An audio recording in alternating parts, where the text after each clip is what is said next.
ناظرین، آج کی ویڈیو کی ابتدا ہی بڑے افسوسناک الفاظ سے کرتے ہیں۔ لتا منگیشکر اس دنیا میں نہیں رہی۔ برے صغیر کا بچہ جانتا ہے کہ لتا کون تھی، اس کا فن کیا تھا، اس کے سر کیا تھے اور اس کی آواز کیا تھی۔ آج سے تقریباً 60 سال قبل بھی لتا کی زندگی چھیننے کی کوشش کی گئی تھی، مگر انسان کسی کو موت نہیں دے سکتا۔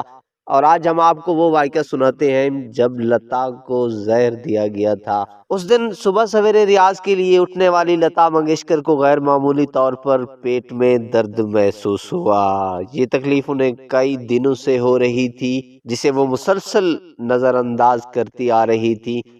پہلے تو انہیں خیال یہی آیا کہ گانوں کی مسلسل ریکارڈنگ اور وقت بے وقت کھانے کی وجہ سے ممکن ہے کہ ان کی طبیعت نڈھال ہو رہی ہو، مگر آج کا شدید درد اور تکلیف انہیں ایک پل بھی چین سے بیٹھنے یا لیٹنے نہیں دے رہی تھی۔ کمزوری کا یہ عالم تھا کہ ایک دو بار انہوں نے دوسرے کمرے میں موجود بہنوں کو آواز دینے کی کوشش کی، لیکن اندرونی درد نے انہیں یہ کرنے سے بھی محروم رکھا۔ بستر کا کونا پکڑنے کے بعد جیسے ہی انہوں نے ایک بار اٹھنے کی کوشش کی تو چکرا کر واپس گر گئیں، اور اسی دوران انہیں پہ در پہ ہری الٹیاں ہوئیں اور ان کی تکلیف میں ڈوبی ہوا بلند آواز سن کر گھر والے ان کے پاس پہنچ گئے تھے۔ سب کے ہاتھ پیر اس وقت پھول گئے جب انہوں نے دیکھا کہ لتا منگیشکر نیم غنودگی کے عالم میں بستر پر بے سدھ پڑی ہوئی ہیں۔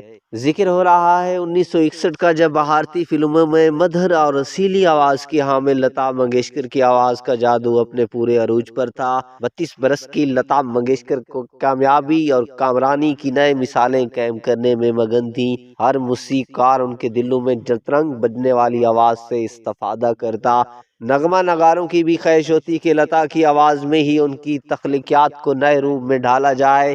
وہ مسلسل 4 سال سے بہترین گلوکارہ کا فلم فیئر ایوارڈ جیت رہی تھی۔ اس تناظر میں کئی ہم عصر گلوکاروں کی تو چھٹی کرا چکی تھی، مگر اس وقت لتا دنیا جہاں سے بے فکر انجانی تکلیف سے گزر رہی تھی۔ لتا منگیشکر کے گھر والوں کے لیے یہ صورتحال کافی پریشان کن تھی۔ جبھی فوری طور پر family doctor D R Kapoor کو طلب کیا گیا، جو اپنے ساتھ ایکس رے مشین تک لے آئے۔ لتا منگیشکر کی حالت بگڑتی جا رہی تھی۔ ڈاکٹر ڈی آر کپور نے لتا کی نبض چیک کی اور پھر ان کے پیٹ کا ایکس رے کیا۔ لتا کی بہنیں اور بھائی کے چہرے پر فکر کے سائے گہرے ہو رہے تھے۔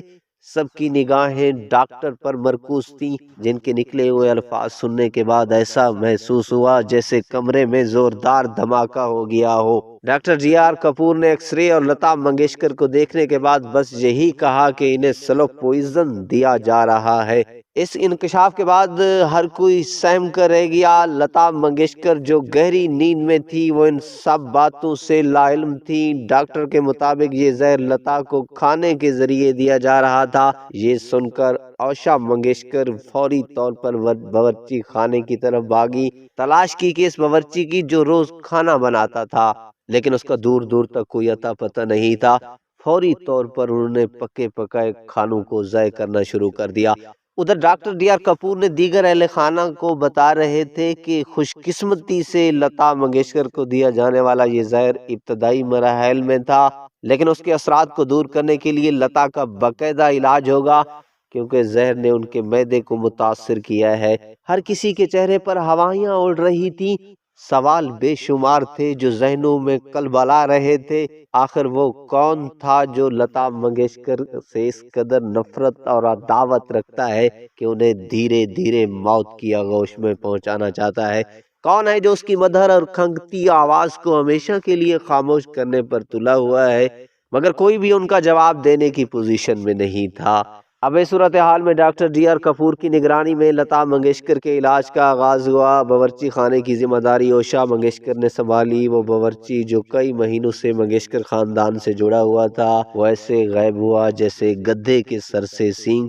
یہ اور بات ہے کہ اس کی تلاش کے لیے خود منگیشکر خاندان نے کوئی جدوجہد نہیں کی۔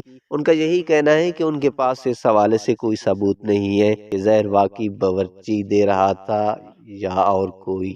فلمی دنیا میں یہ خبر آگ کی طرح پھیل گئی کہ لتا منگیشکر کو زار دیا جا رہا تھا۔ کچھ جرائد نے تو یہاں تک فسانے گڑنے شروع کر دیے کہ اب لتا منگیشکر کبھی بھی گلوکاری نہیں کر پائیں گی۔ اس عرصے میں لتا منگیشکر گلوکاری سے دور رہی۔ اس مشکل صورتحال میں نغمہ نگار مجروح سلطان پوری ہر روز باقاعدگی کے ساتھ لتا منگیشکر کی تیمارداری کے لیے گھر آتے۔ مجروح سلطان پوری لتا کے لیے بنایا گیا کھانا سب سے پہلے خود چکھتے اور پھر گلوکارہ کو دیا جاتا۔ لتا کی دل جوئی کے لیے مجروح صاحب شاعری اور کہانیاں بھی سناتے، مگر آج لتا اس دنیا میں نہیں رہی۔ بہت ہی بڑا گلوکاری میں ان کا نام تھا، نور جہان کی دوست تھی۔ پاکستان میں بھی ان کا کافی عرصے تک آنا جانا لگا رہتا تھا، مگر یہ سروں کی بادشاہ، آواز کا جادو جگانے والی اس دنیا میں نہیں رہی۔